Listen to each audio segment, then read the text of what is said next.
UP विधानसभा के बाहर सपा विधायकों का जबरदस्त हंगामा, संभल मुद्दे को लेकर किया प्रदर्शन। यूपी विधानसभा के शीतकालीन सत्र से पहले बोले सीएम योगी, सत्र में सभी सदस्यों का स्वागत, सरकार सभी मुद्दों पर चर्चा के लिए है तैयार।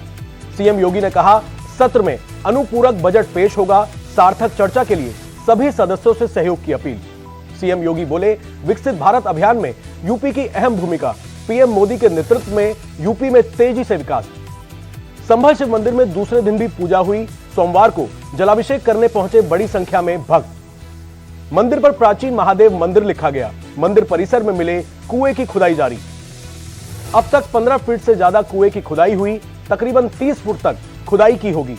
मंदिर और कुएं की कार्बन डेंटिंग भी होगी। संभल के डीएम ने एएसआई को लिखी चिट्ठी। संभल में शिव मंदिर के सामने वाला घर तोड़ा गया, मंदिर के सामने बना था नया घर। संभल में अवैध निर्माण के खिलाफ बुलडोजर एक्शन जारी, प्रशासन ने दुकानों के अवैध चबूतरों पर चलाया बुलडोजर। संभल के डीएम ने भारतीय पुरातत्व सर्वेक्षण विभाग को पत्र लिखा है, मंदिर मूर्तियों और कुएं की कार्बन डेंटिंग कराने की मांग की है। संभल से सपा सांसद जियाउर रहमान बर्क ने सीएम योगी के बयान को ध्यान भटकाने वाला बताया, कहा असली मुद्दा महंगाई और बेरोजगारी है। बीएसपी सुप्रीमो मायावती ने संविधान पर चर्चा को लेकर बीजेपी और कांग्रेस दोनों को घेरा, कहा विशेष चर्चा में संकीर्ण राजनीति का स्वार्थ ज्यादा दिख रहा है। मायावती के बयान पर भड़के कांग्रेस नेता अजय राय बोले, केवल ट्विटर मत कीजिए, अब सड़क पर आकर लड़िए। महाराष्ट्र में मंत्रिमंडल का विस्तार हुआ, 39 विधायकों ने मंत्री पद की शपथ ली। बीजेपी कोटे से 19, शिंदे गुट से 11 और अजीत गुट से 9 विधायक मंत्री बनाए गए। बीजेपी कोटे से चंद्रशेखर बावनकुले ने मंत्री पद की शपथ ली। महाराष्ट्र में बीजेपी का ओबीसी चेहरा है चंद्रशेखर। मराठा समाज के नेता राधा कृष्ण विखे पाटिल भी मंत्री बनाए गए।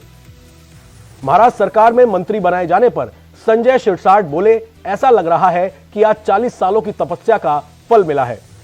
मंत्री शंभूराज देसाई बोले, महायुति की सरकार महाराष्ट्र को आगे ले जाएगी, अपने वादा को पूरा करेंगे। महाराष्ट्र मंत्रिमंडल में आरपीआई को जगह नहीं मिलने से रामदास आठवले मायूस हुए, कहा दिल्ली में अमित शाह और जेपी नड्डा से मिलकर मंत्री पद की मांग करूंगा। महाराष्ट्र में कैबिनेट विस्तार के बाद कैबिनेट की पहली बैठक हुई। डिप्टी सीएम अजीत पवार बोले, 1-2 दिन में मंत्रालयों को बंटवारा हो जाएगा। अजीत पवार बोले, मंत्री पद की संख्या सीमित है, इसलिए जिन विधायकों को इस बार मौका नहीं मिला उन्हें आगे मौका मिलेगा। डिप्टी सीएम एकनाथ शिंदे बोले, सीएम फडणवीस पोर्टफोलियो का बंटवारा करेंगे, हमने चुनाव में एक टीम की तरह काम किया था। नागपुर में मुख्यमंत्री सचिवालय में लाडली बहना योजना की रंगोली बनाई गई है। 5 कलाकारों ने 2 दिनों में 12-24 फीट आकार की ये रंगोली बनाई। डिप्टी सीएम केशव मौर्य ने विपक्ष से अपील की है, वो अपने दायित्व को निभाएं, सदन में अपने सवाल को लेकर आएं। 18 दिसंबर को कांग्रेस पार्टी यूपी विधानसभा का घेराव करेगी। डिप्टी सीएम केशव मौर्य बोले, कांग्रेस को अपनी बात सदन में रखनी चाहिए। मध्य प्रदेश विधानसभा सत्र को लेकर कांग्रेस विधायक दल की हुई बैठक, विधानसभा घेराव समेत बाकी मुद्दों पर बनी रणनीति। किसान नेता सरवन पंढेर की पंजाब की जनता से अपील, 18 दिसंबर को दोपहर 12 बजे से 3 बजे तक ट्रेनों के परिचालन को रोके। किसान नेताओं और केंद्र सरकार के बीच बातचीत, पंजाब के खनौरी बॉर्डर पर अनशन पर बैठे किसान नेता जगजीत सिंह डड्डेवाल से बातचीत। गृह मंत्रालय में निदेशक मयंक मिश्रा और पंजाब के डीजीपी समेत कई अधिकारी मिले। डल्लेवाल से मुलाकात के बाद मयंक मिश्रा बोले, सुप्रीम कोर्ट के निर्देशों का पालन करते हुए किसान नेताओं से बात कर उनकी मांगों को सुना। पंजाब के डीजीपी गौरव यादव बोले, जगजीत डल्लेवाल की जान बेशकीमती है, हमने उनसे और उनके साथियों से अपील की है, उनका उपचार किया जाए। पंजाब हरियाणा शंभू बॉर्डर पर किसानों का प्रदर्शन जारी, अपनी मांगों को लेकर सरकार के खिलाफ अड़े किसान। आम आदमी पार्टी ने दिल्ली की सभी 70 विधानसभा सीटों पर कैंडिडेट उतारे। संयोजक अरविंद केजरीवाल बोले, पार्टी पूरे आत्मविश्वास और पूरी तैयारी के साथ चुनाव लड़ रही है। अरविंद केजरीवाल ने बीजेपी पर निशाना साधा, कहा उसके पास दिल्ली के लिए कोई विजन नहीं है, ना उनके पास सीएम फेस है और ना ही टीम है। दिल्ली बीजेपी चीफ वीरेंद्र सचदेवा ने केजरीवाल को जवाब दिया, कहा बीजेपी का सीएम फेस उनका निशान कमल है। वीरेंद्र सचदेवा ने आम आदमी पार्टी पर आरोप लगाया, कहा वोट बैंक के लिए रोहिंग्याओं और बांग्लादेशियों को बसाया। ग्रेटर कैलाश से आप कैंडिडेट सौरभ भारद्वाज बोले, इस बार भी दिल्ली की जनता आम आदमी पार्टी को जिताएगी। केजरीवाल के खिलाफ नई दिल्ली से कांग्रेस कैंडिडेट संदीप दीक्षित बोले, केजरीवाल के 10 साल के शासन में दिल्ली का पूरा सिस्टम ध्वस्त हो गया है। बीजेपी सांसद ब्रजमोहन अग्रवाल बोले, दिल्ली में बीजेपी की सरकार बनेगी और केजरीवाल की पार्टी समाप्त हो जाएगी। दिल्ली की सीएम आतिशी ने केंद्र सरकार पर दिल्ली में अवैध रोहिंग्याओं को बसाने का आरोप लगाया। कहा, दिल्ली में सरकार और जनता को इससे अनजान रखा गया। सीएम आतिशी ने केंद्रीय मंत्री हरदीप पुरी के बयान का हवाला दिया। कहा, दिल्ली के गरीबों के लिए बक्करवाला में बने ईडब्ल्यूएस फ्लैट्स को अवैध रोहिंग्याओं को रहने के लिए दिया गया। सीएम आतिशी ने गृह मंत्री अमित शाह से 2 मांग की। बिना दिल्ली सरकार की अनुमति के किसी शरणार्थी को दिल्ली में ना बसाएं और रोहिंग्या शरणार्थियों की लिस्ट दिल्ली सरकार, उपराज्यपाल और पुलिस को दे। हरदीप पुरी ने सीएम आतिशी के बयान का जवाब दिया। कहा, किसी अवैध रोहिंग्याओं को दिल्ली में फ्लैट नहीं दिया गया है। हरदीप पुरी के बयान पर सीएम आतिशी ने पलटवार किया। कहा, या तो वो पहले झूठ बोल रहे थे या आप झूठ बोल रहे हैं। केंद्र सरकार की वजह से दिल्ली में रोहिंग्या बसे हैं।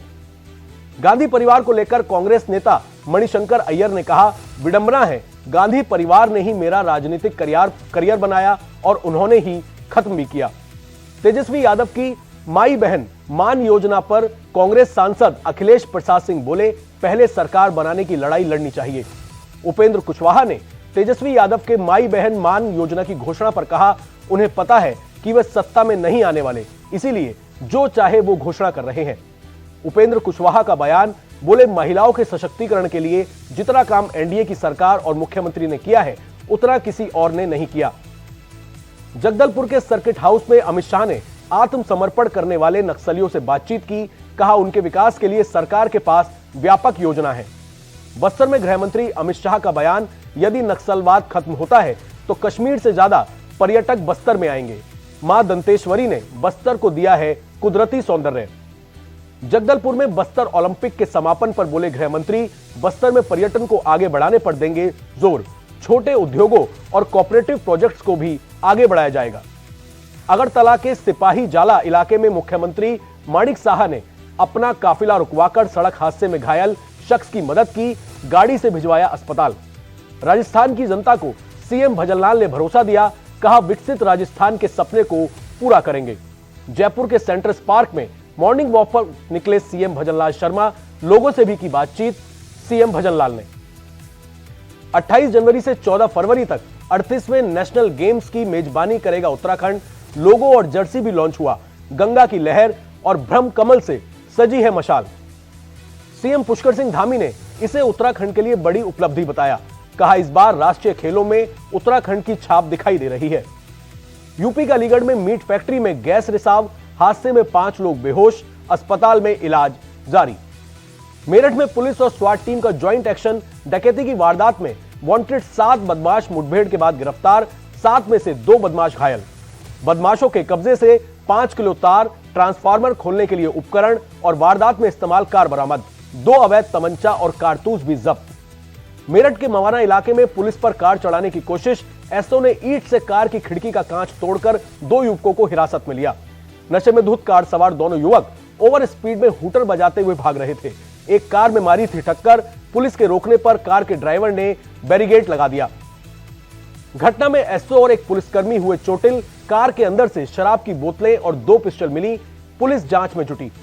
ग्रेटर नोएडा के नॉलेज पार्क में एक कॉलेज पार्टी के दौरान बाउंसरों और गार्ड की दबंगई, छात्रों पर लाठी डंडों से किया हमला। पार्टी में हुए विवाद के बाद बाउंसरों और गार्ड ने की पिटाई, मौके पर जमकर चले लात घूसे। पूरे मामले का वीडियो सोशल मीडिया पर वायरल, पुलिस ने संज्ञान लेते हुए कार्रवाई की कही बात। जयपुर में होटल और बजरी कारोबारी को लॉरेंस बिश्नोई गैंग ने गुर्गों ने दी धमकी, कॉल पर 5 करोड़ रुपए की मांगी फिरौती। यूनाइटेड किंगडम के नंबरों से किया था कॉल। व्यापारी ने साइबर थाने में दर्ज कराया मुकदमा। फिलहाल पुलिस की टीम मामले की जांच में जुटी। अगरतला नेशनल हाईवे पर सड़क हादसा, बाइक सवार और ट्रक की भीषण टक्कर, एक की मौत, 2 लोग गंभीर रूप से घायल। दिल्ली पुलिस की क्राइम ब्रांच ने दिल्ली गुवाहाटी सिगरेट सिंडिकेट का भांडाफोड़ किया। 66 लाख की सिगरेट के साथ 4 तस्करों को पकड़ा। जम्मू कश्मीर के श्रीनगर में जमा देने वाली ठंड, तापमान में भारी गिरावट, बचाव के लिए अलाव का सहारा ले रहे हैं लोग। दिल्ली में कपकपाती ठंड के बीच रैन बसेरे में शरण लेने के लिए जरूरतमंद लोग, प्रशासन ने किए हैं सभी जरूरी इंतजाम। दिल्ली एनसीआर में शीतलहर का प्रकोप, ठंड से बचने के लिए लोग अलाव का ले रहे हैं सहारा। दिल्ली के कई हिस्सों में छाई धुंध की परत, शीतलहर के चलते बड़ी ठंड। दिल्ली के अक्षरधाम इलाके में छाया घना कोहरा, विजिबिलिटी हुई बिल्कुल कम। यूपी के प्रयागराज में शीतलहर के चलते तापमान में गिरावट, ठंड से बचने के लिए लोगों ने लिया अलाव का सहारा। यूपी के मुरादाबाद में कड़ाके की ठंड, आसमान में छाया घना कोहरा, बचाव के लिए अलाव का सहारा ले रहे हैं लोग। हरियाणा के करनाल में छाया घना कोहरा, विजिबिलिटी भी हुई बेहद कम। राजस्थान के अजमेर में तापमान में भारी गिरावट से ठंड बढ़ी, गाड़ियों के ऊपर बर्फ की परत जमी। तमिलनाडु के थूथुकुडी में भारी बारिश के बाद जलभराव, लोगों की परेशानी बढ़ी, सड़कों पर गाड़ियों की रफ्तार हुई धीमी। अयोध्या के देवकाली देवी मंदिर में हुई विशेष आरती, श्रद्धालुओं की उमड़ी भीड़। तबला वादक उस्ताद जाकिर हुसैन का निधन, 73 साल की उम्र में ली आखिरी सांस। 2023 में मिला था पद्म भूषण सम्मान। सोमवार सुबह जाकिर हुसैन के परिवार ने मौत की पुष्टि की। फेफड़ों से जुड़ी बीमारी से पीड़ित थे हुसैन। 2 हफ्ते से सैन फ्रांसिस्को के अस्पताल में चल रहा था इलाज। जाकिर को संगीत की दुनिया में मिल चुके हैं कई पुरस्कार। एक साथ 3 ग्रैमी अवार्ड जीतने वाले इकलौते भारतीय हैं जाकिर। जाकिर हुसैन ने निधन पर आप नेता मनीष सिसोदिया ने जताया दुख। ट्वीट कर लिखा, जाकिर साहब आप गए नहीं हैं, आप हर उस थाप में जीवित हैं जो संगीत प्रेमी के दिल को छूती है। कोलकाता में विजय दिवस समारोह, राज्यपाल सीवी आनंद बोस समेत तीनों सेनाओं के प्रमुख हुए शामिल। देश भर में आज मनाया जा रहा है विजय दिवस। पीएम मोदी ने ट्वीट कर शहीद सैनिकों को दी श्रद्धांजलि।